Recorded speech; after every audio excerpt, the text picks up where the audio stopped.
Oleh karena itu, ekspresi Xiaoyan menjadi sangat aneh setelah menyimpan semua boneka ini di cincin penyimpanannya. Matanya melirik ke arah lelaki tua berpakaian abu-abu yang baru saja dipukuli hingga muntah darah. Diam-diam dia berpikir dalam hatinya, apakah lelaki tua ini akan muntah darah karena marah?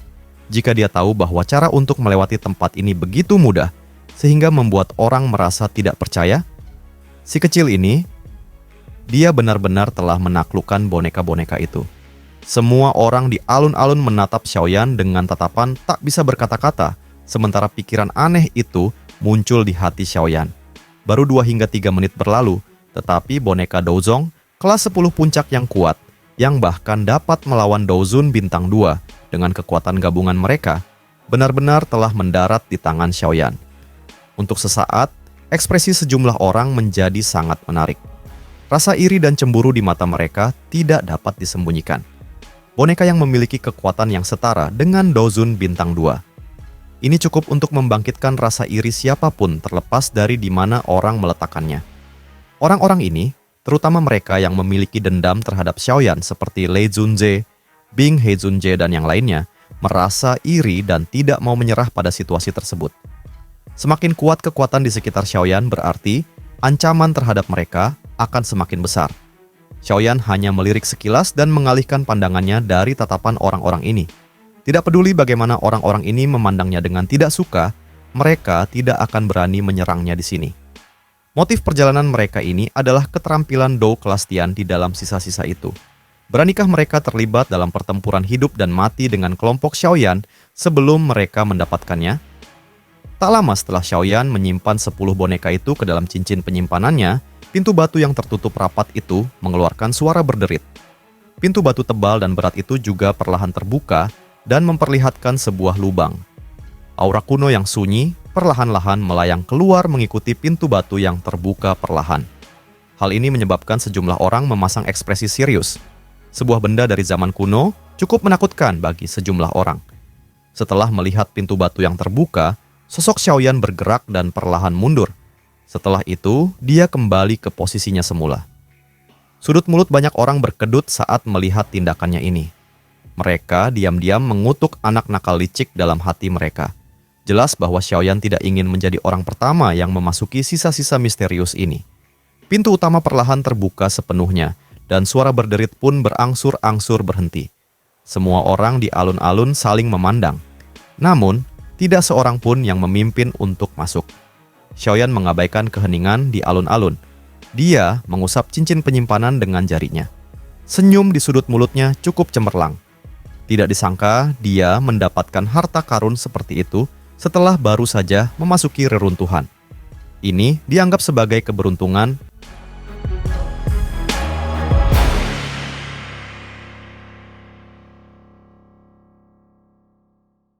Kadang-kadang ada beberapa ahli yang bergegas datang dari luar alun-alun. Jelas mereka adalah ahli yang telah menemukan rahasia jalur api. Setelah melihat semakin banyak ahli berkumpul di tempat ini, para ahli dan faksi yang pertama kali tiba menjadi sedikit tidak sabar. Sesaat kemudian, akhirnya ada seseorang yang tidak tahan lagi dan memimpin untuk berjalan perlahan ke pintu batu. Untungnya, tidak ada teriakan menyedihkan yang muncul kali ini. Semua orang tiba-tiba bernapas lega ketika melihat tidak terjadi apa-apa pada beberapa yang memimpin. Ayo pergi. Xiaoyan tersenyum tipis. Ia menjerit pelan saat kakinya menginjak tanah. Tubuhnya berubah menjadi bayangan hitam yang melesat ke reruntuhan di balik pintu batu dengan kecepatan kilat. Xiaoyi dan yang lainnya segera mengikutinya. Orang licik ini! Banyak orang mengumpat dalam hati ketika melihat Xiaoyan bergerak segera setelah melihat tidak ada bahaya. Mereka juga dengan cepat menggerakkan tubuh mereka dan meningkatkan kecepatan mereka hingga maksimal. Mereka semua membanjiri aula besar seperti air bah. Kelompok Xiaoyan bergegas masuk. Dalam sekejap mata, mereka sudah memasuki pintu batu. Setelah itu, kecepatan mereka berkurang. Mata mereka tercengang saat menyaksikan pemandangan yang muncul di depan mereka. Benda yang muncul di depan mereka adalah aula yang sangat besar. Seseorang akan merasa sangat kecil saat berdiri di aula besar ini. Semua orang melihat sekeliling mereka dan menemukan bahwa ada cukup banyak koridor dalam di sekitar aula besar yang memanjang ke lokasi yang tidak diketahui. Pada saat ini, Sudah ada beberapa faksi dan ahli yang menyerbu masuk. Mereka mulai berpisah dan bergegas menuju jalur tersebut. Zian, apakah kau bisa merasakan sesuatu?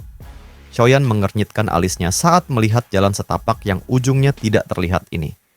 Dia menoleh ke arah Zian di samping dan bertanya. Tempat ini masih merupakan area pintu masuk aula besar. Bagian dalamnya pasti akan lebih rumit. Mereka akan benar-benar kesulitan mencari jika mereka menyerbu secara acak. Aku bisa mencium sedikit aroma bahan obat, namun aromanya sangat samar. Zian mengernyitkan hidungnya dan berkata, "Pimpin jalan." Xiaoyan buru-buru berkata dengan gembira. Zian mengangguk. Ia mengidentifikasi arah mereka sebelum bergegas menuju jalan setapak di sebelah kiri aula besar. Kelompok Xiaoyan bergegas mengikutinya. Jalan setapak aula besar itu sangat lebar. Pasangan itu tampak seperti burung kecil yang terbang di dalamnya. Di sepanjang jalan, beberapa ahli lain juga terlihat datang untuk mencari harta karun. Untungnya, mereka tidak mendekat dan mengganggu kelompok Xiaoyan. Kadang-kadang ada beberapa ruangan yang terletak di kedua sisi jalan ini. Kadang-kadang, sekelompok besar orang akan menyerbu seperti bandit dan mulai menggeledah ruangan secara menyeluruh.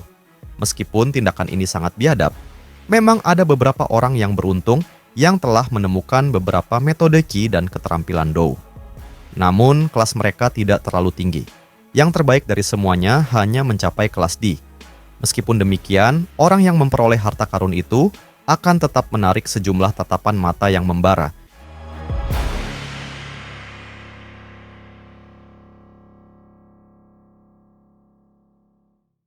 Xiaoyan dan kelompoknya menemukan hutan penuh bahan obat langka di balik pintu batu. Aroma obat yang kuat memenuhi udara, dan mereka terkejut melihat hutan kuno yang dipenuhi bahan obat berharga. Xiongjan dan Xiaoyan terpukau oleh kelimpahan bahan obat langka. Xiaoyan segera menutup pintu batu untuk mencegah orang lain masuk. Zian, senang dengan bahan obat yang melimpah, langsung melahap beberapa di antaranya. Xiaoyan memilih untuk fokus mencari buah bayi jiwa. Kelompok Xiaoyan memulai pencarian buah bayi jiwa sambil menarik Zian yang enggan meninggalkan tumpukan bahan obat. Hutan kuno dipenuhi kabut dan binatang ajaib kuat. Xiaoyan memperingatkan kelompoknya untuk berhati-hati. Zian, dengan kepercayaan diri tinggi, memimpin kelompok melalui hutan, memanfaatkan aura naga void kunonya untuk menghindari binatang ajaib.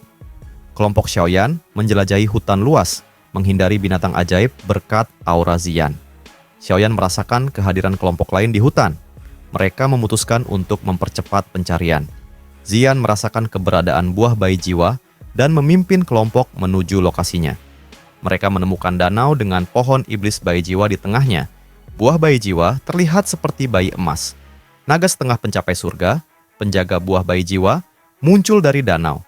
Zian menggunakan kekuatan naga void kunonya untuk menenangkannya. Xiaoyan menawarkan pil obat dan rumput transformasi tubuh sebagai kompensasi untuk mendapatkan buah bayi jiwa. Zian berhasil menenangkan naga setengah pencapai surga dengan aura naga void kunonya. Naga setengah pencapai surga menerima kompensasi dan mengizinkan mereka mengambil buah bayi jiwa. Xiaoyan mengambil buah bayi jiwa dengan hati-hati dan menyimpannya di cincin penyimpanan. Misi mereka berhasil. Saat kelompok bersiap pergi, Zian merasakan panggilan misterius dari dalam hutan, membuatnya bingung.